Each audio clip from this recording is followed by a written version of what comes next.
Hello, my friends. It is Monday, September 16th, 2024, and here's your Ukraine war news for today. This is a daily brief. I do these every day. Please consider subscribing if you have not subscribed already.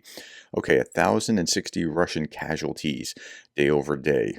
3 tanks, 8 armored fighting vehicles, 14 artillery systems, 28 vehicles and fuel tanks. These numbers here seem to be on the lower side for the last 2 or 3 months. The 10,000 or 1,060 casualties is on the lower side compared to the tempo, but it's still within range. Here are the losses that Andrew Perpetua identified for today, and you'll see it's about a little bit better than 1-to-1 Russian to Ukrainian losses. It's not great, but it is what it is. The Russians launched yet another massive attack on Kyiv overnight, marking the 8th strike since the beginning of September. Okay, the beginning of September, it's September 16th, so basically every other day they're striking at Kyiv. 20 of the 56 Shahed drones were aimed at Kyiv. 53 out of 56 Shahed were downed at night. Again, 50 out of 56, and the attack targeted 9 regions, but primarily Kyiv city, resulting in 1 injury and some property damage. So the question is, why do they keep sending these Shahed drones that are fairly ineffective? It's like it's a harassment, and they have to be on guard and can't sleep and that sort of thing. Air raid sirens. It's like, I think it's more trying to wear down the population than actually do anything useful.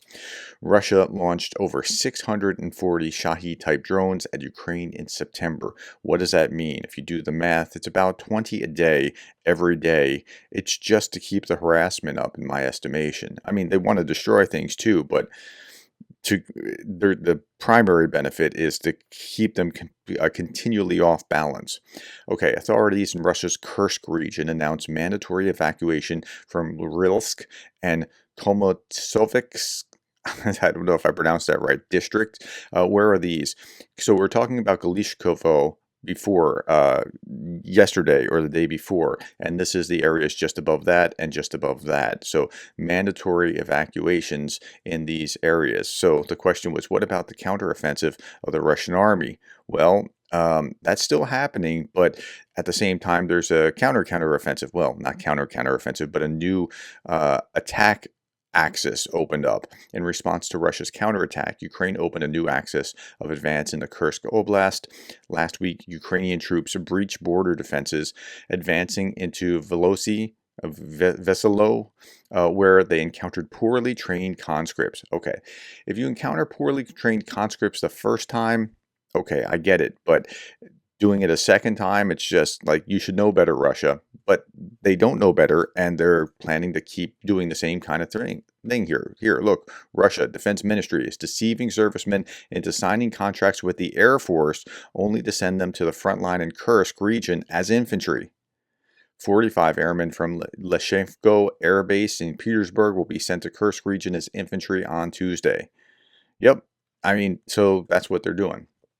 Okay, Russian forces advance near Donetsk Voldahar, turning the page here from Kursk and looking at what's going down around Pokorvsk.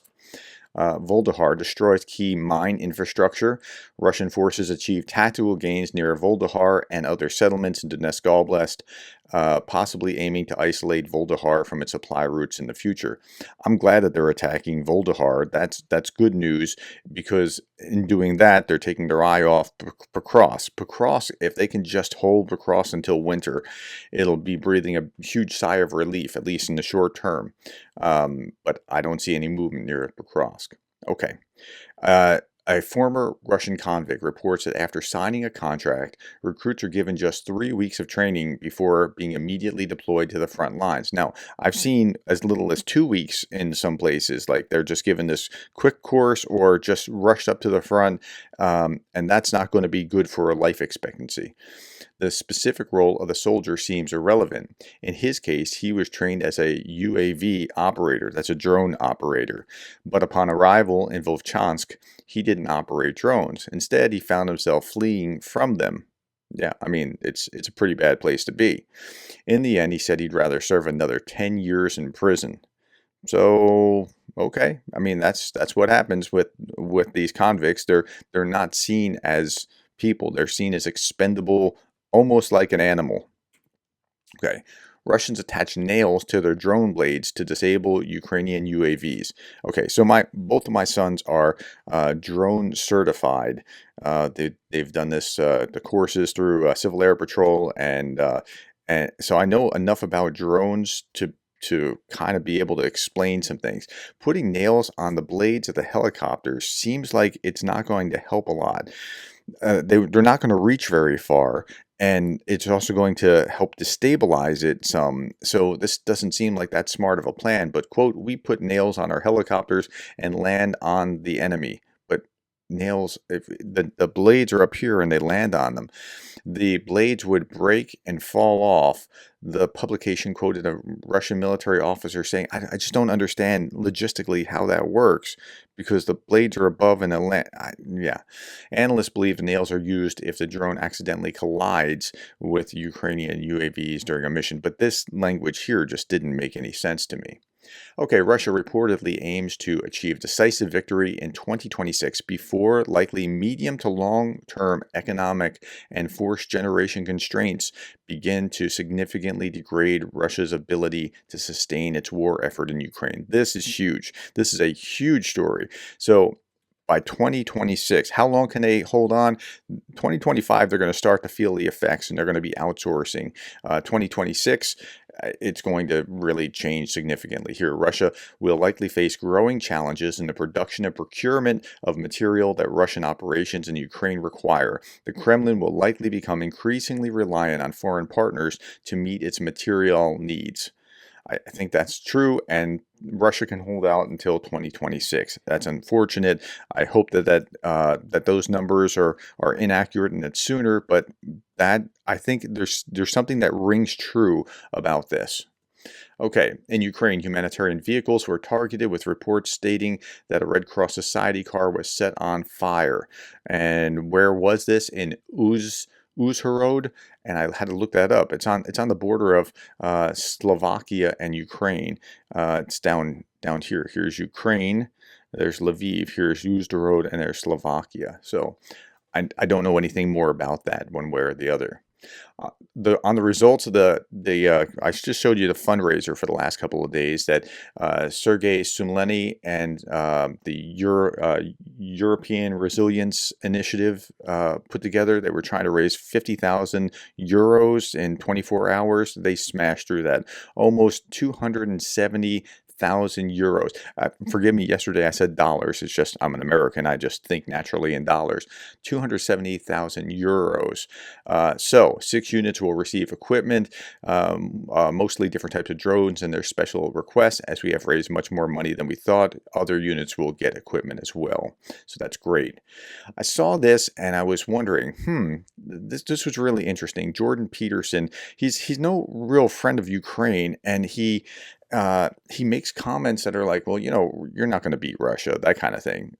And I find it interesting because he's no friend of tyranny and he realizes what the Russians actually are, but then he still has that kind of perception.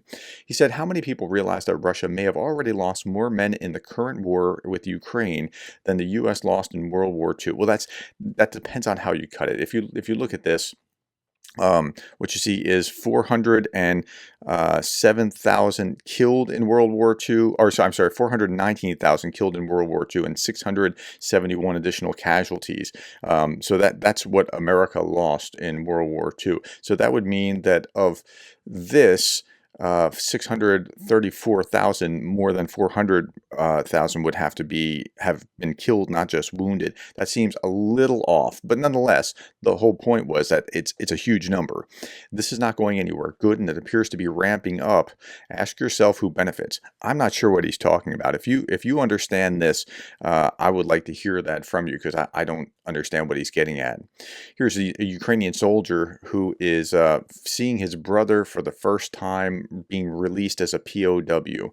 And the reason that I'm showing you this is because every one of these POWs that are like they're somebody's son or brother or parent or spouse or whatever, and it's just it's heartrending to see like these are human beings' lives and their families, and the ripple effect and the level of destruction is just, it's astronomical.